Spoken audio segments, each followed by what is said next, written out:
Hello guys! Hello! This is for Leo. Welcome dito sa aking channel, sa Palaran 888 Leo. Alamin natin kung anong messages, vibration, gabay, energy para sa inyong lahat. Weekly tarot reading to guys. So, from October 20 hanggang 26, 2025. Leo, first three cards tayo. The Sun, Knight of Swords, and Seven of Wands. Okay. Sinasabi ng bara sa'yo dito, Leo, na may posibleng celebration. Celebration of success, of positivity, celebration of life, celebration of friendship, parang gano'n. Basta marami kang i-celebrate. Or may rason para mag-celebrate ka sa linggong ito, starting October 20. Halimbawa, yung asawa mo na-promote, or pwedeng yung anak mo na-promote, or yung magulang mo nag-heal siya sa health niya, or maraming success story, 'di ba? Success story, success parang ano to anong tawag siya? Basta maraming rason para mag-celebrate ka. But the problem is, there's a Seven of Wands here and Knight of Swords. So, sinasabi ng bara sa'yo na may isang tao dito, maybe ano siya, air signs, Gemini, Libra, or Aquarius, or maybe same sign mo na fire sign, Leo, Aries, Sagittarius, na kailangan mong proteksyonan ang sarili mo, or proteksyonan mo yung happiness mo. Like, halimbawa, may rason para mag-celebrate ka sa linggong ito, tapos may isang tao dito na masyadong namumroblema siya sa pera. Okay? May financial problem siya, or health problems, or emotional problems. And then, parang i-spoil niya yung yung happiness na, halimbawa, may birthday celebration sa pamilya, wedding anniversaries, tapos mayroong pupunta sa'yo na, or maybe magsasend sa'yo ng text or chat na, uy, alam mo ba, Leo, kailangan ko ng pera kasi ganyan, ganito, may problema ako. Diba? Yung parang ang taong ito, ay hindi siya aware, or hindi siya, hindi siya aware na you're celebrating diba? May mga ganun na tao alam ng taong yun na birthday mo, tapos magsisend ng message na, oy, alam mo, may problema ako, diba? So, hindi sila masyadong concerned sa'yo kasi alam nila na dapat mag-celebrate ka, pero hindi ka makapag-celebrate because bibigyan ka nila ng problema. So, eto siya. Mag-iingat tayo, okay? Mag-iingat tayo kasi isang impulsive, isang opinionated, isang tao na mabilis gumawa ng aksyon, ang posibleng lumapit sa atin para sirain yung momentum, para sirain yung nararamdaman mong saya. Okay? And Seven of Wands, you need to fight for it. Okay? Kailangan mong ipaglaban yung kaligayahan mo. Pag alam mo na parang na siya, like off na siya, maglagay ka na ng boundaries. Family, relatives, friends, kahit na relationship or mga kamag-anak. Pag alam mo na nakakasira na sila sa peace of mind mo, you need to separate or withdraw yourself sa mga sitwasyon or sa mga taong yan.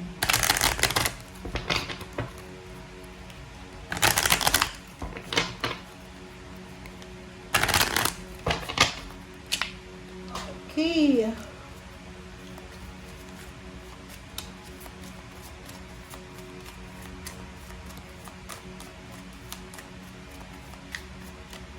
Okay. Diba? 23.5 So, meron ditong isang tao talaga na, siya, air signs to. Air signs.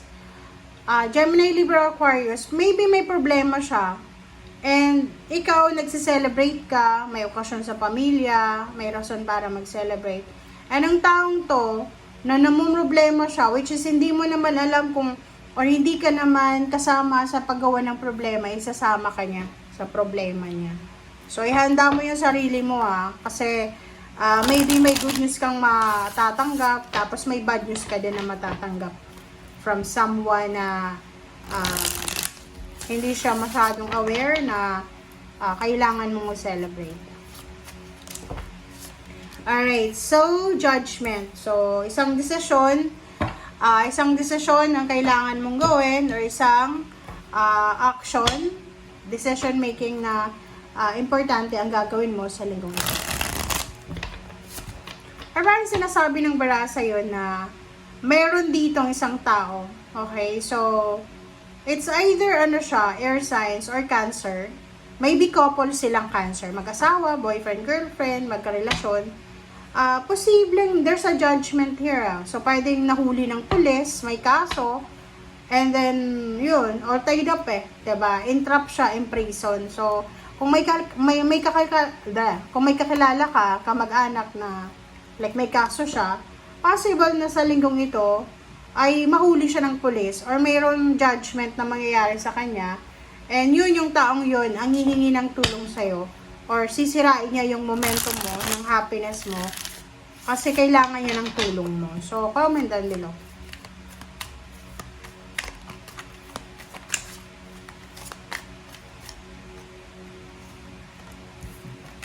Okay, Two of Pentacles.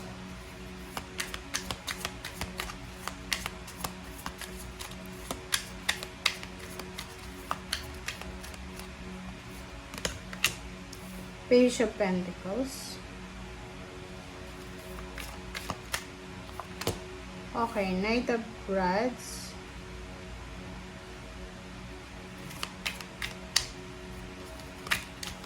Okay, Three of Swords and Sword of Four.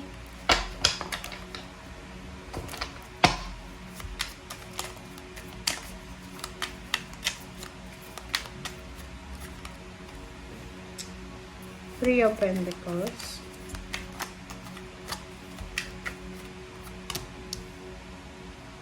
And Knight of Swords.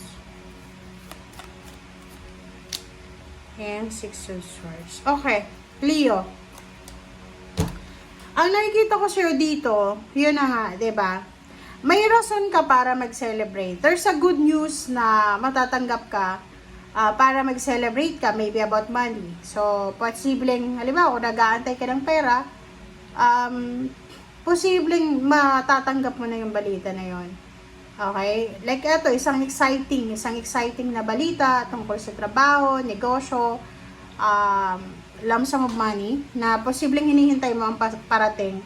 But the problem is, there's something here, or there's someone na posibleng yun na nga, na medyo heartbroken siya. Kailangan niya ng tulong mo. So, yung happiness mo, siguro, i-postpone mo muna siya this week. Kasi may kailangan kang bigyan ng pansin. Okay? Zero the Fool, Three of Pentacles. So, nakikita natin dito, mayroon din na ibang Leo. Please comment down below kasi mayroong ibang Leo na posibleng kayo ay magsisimula ng bagong business. Maybe you're starting a new business, starting a new career. And posibleng meron din ditong Leo na kayo ay makakatanggap ng balita na posibleng yung plano yung pagta-travel, paglilipat bahay ay kasado na. Okay? So, for example, nag-aantay ka ng visa, ng passport, ng documents, ng contract signing, and andito na. The universe will give you the new beginnings. Okay? Nakikita ko dito parang kailangan mo mag-travel para sa bagong trabaho or bagong business. Okay? Thank you guys. Bye!